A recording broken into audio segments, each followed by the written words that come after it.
पुरुषोत्तम मास अध्याय 3। अधिक मास महात्म्य अध्याय 3। बल मास का वैकुंठ में जाना। सूत जी के श्री मुख से पवन कथा सुनते हुए ऋषि बोले, हे महाभाग नर के मित्र नारायण नारद के प्रति जो शुभ वचन बोले वह आप विस्तार पूर्वक हमसे कहें।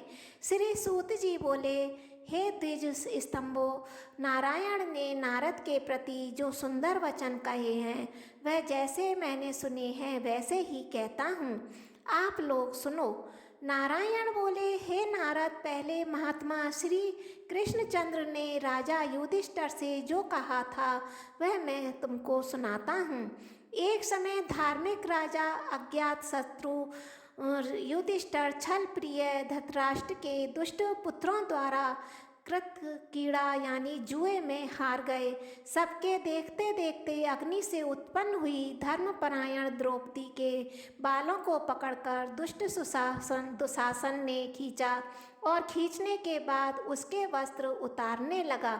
तब भगवान श्री कृष्ण ने उसकी रक्षा की। पीछे पांडव राज्य को त्याग काम्य वन में चले गए। वहाँ अत्यंत कलेश से युक्त वे वन के फलों को खाकर जीवन बिताने लगे। जैसे जंगली हाथियों के शरीर में बाल रहते हैं, इसी प्रकार पांडवों के शरीर में बाल हो गए। इस प्रकार दुखित पांडवों को देखने के लिए भगवान देवकी सुत श्री कृष्ण मुनियों के साथ काम्य वन में गए।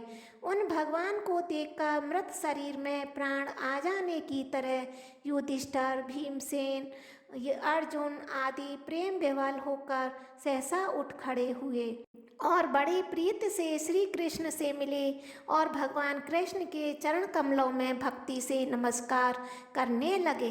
इस प्रकार द्रौपदी धीरे धीरे आई और आलस्य रहित होकर भगवान को सिर झुकाकर नमस्कार करने लगी।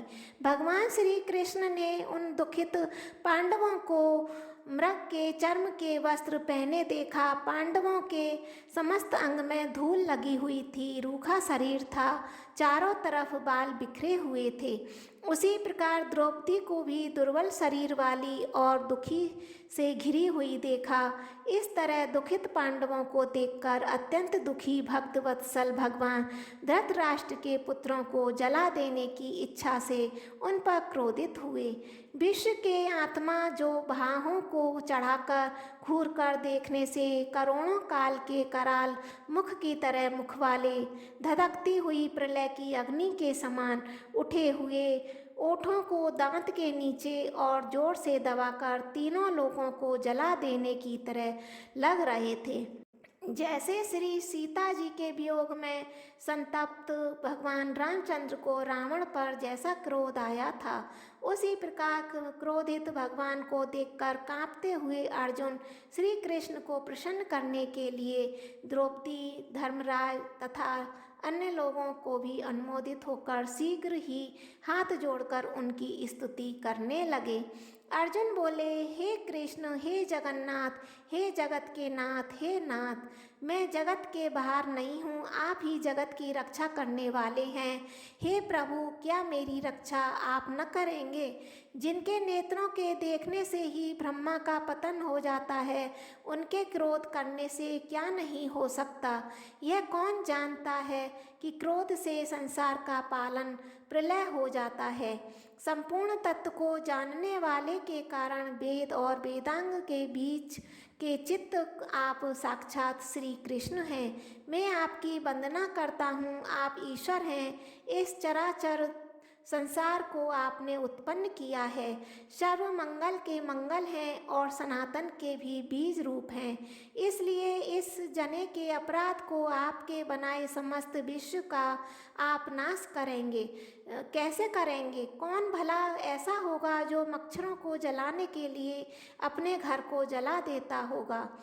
दूसरों की वीरता को मर्दन करने वाले अर्जुन ने भगवान से इस प्रकार निवेदन कर प्रणाम किया, इसके बाद सूत जी ने कहा, अर्जुन की ये बात सुनकर श्री कृष्ण जी ने अपने क्रोध को शांत किया और स्वयं भी चंद्रमा की तरह शांत हो गए। इस प्रकार भगवान को शांत देखकर पांडव भय से मुक्त होकर प्रेम से प्रसन्न मुख और प्रेम विह्वल हुए। सभी को भगवान को प्रणाम किया और जंगली कंद मूल फल आदि से उनकी पूजा की। फिर श्री नारायण बोले, तब शरण में जाने योग्य भक्तों के ऊपर कृपा करने वाले श्री कृष्ण को प्रसन्न जानकर विशेष प्रेम से भरे हुए नम्र अर्जुन ने उन्हें बारंबार नमस्कार किया और जो प्रश्न आपने हमें किया है वही प्रश्न उन्होंने श्री कृष्ण से किया। इस प्रकार अर्जुन का प्रश्न सुनकर क्षण मात्र मन से सोचकर अपने सुहाद्र पांडवों को और व्रत को धारण की हुई द्रौपदी को आश्वासन देते हुए वक्ताओं में श्रेष्ठ श्री कृष्ण पांडवों से हित कर वचन बोले। श्री कृष्ण बोले, हे राजन, हे महाभाग, हे विभव, अब मेरे वचन सुनो। आपके यह प्रश्न अपूर्व किया है, आपको उत्तर देने में मुझे उत्साह हो रहा है। इस प्रश्न का उत्तर गुप्त से गुप्त है, ऋषियों को भी नहीं विदित है। फिर भी हे अर्जुन, मित्र के नाते अथवा तुम हमारे भक्त हो, इस कारण से हम कहते हैं। हे सुब्रत, वह जो उत्तर है वह अति उग्र है, अतः क्रम से सुनो।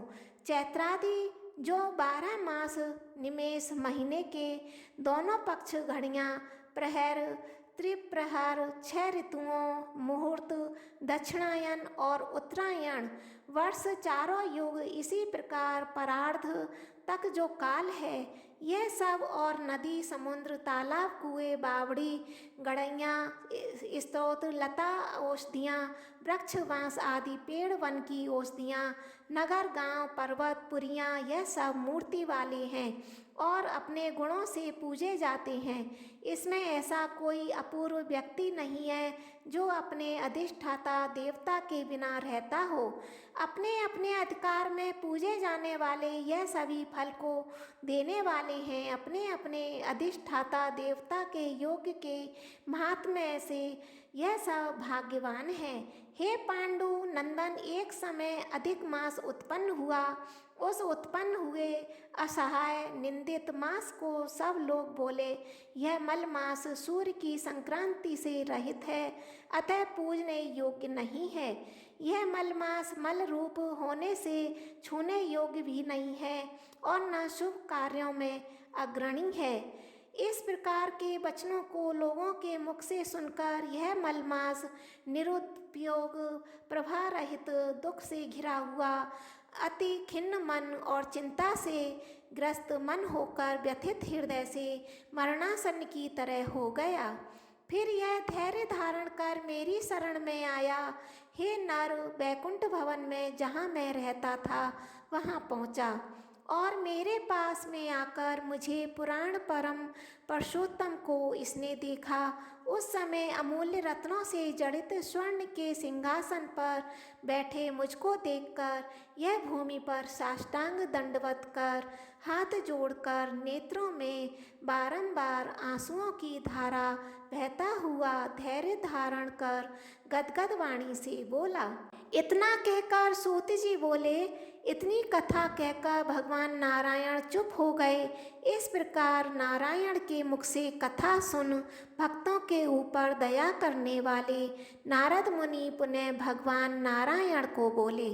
नारद जी बोले, हे प्रभु, इस प्रकार अपनी पूर्ण कला से विराजमान भगवान विष्णु के निर्मल भवन में जाकर भक्ति द्वारा मिलने वाले जगत के पापों को दूर करने वाले, योगियों को भी शीघ्र न मिलने वाले, जगत को अभय दान प्रदान करने वाले ब्रह्म रूप मुकुंद जहाँ पर थे उनके चरण कमलों की शरण में आया हुआ अधिक मास इसके बाद क्या बोला। इस प्रकार पुरुषोत्तम मास वैकुंठ पदार्पण तृतीय अध्याय समाप्त होता है। जय श्री कृष्ण।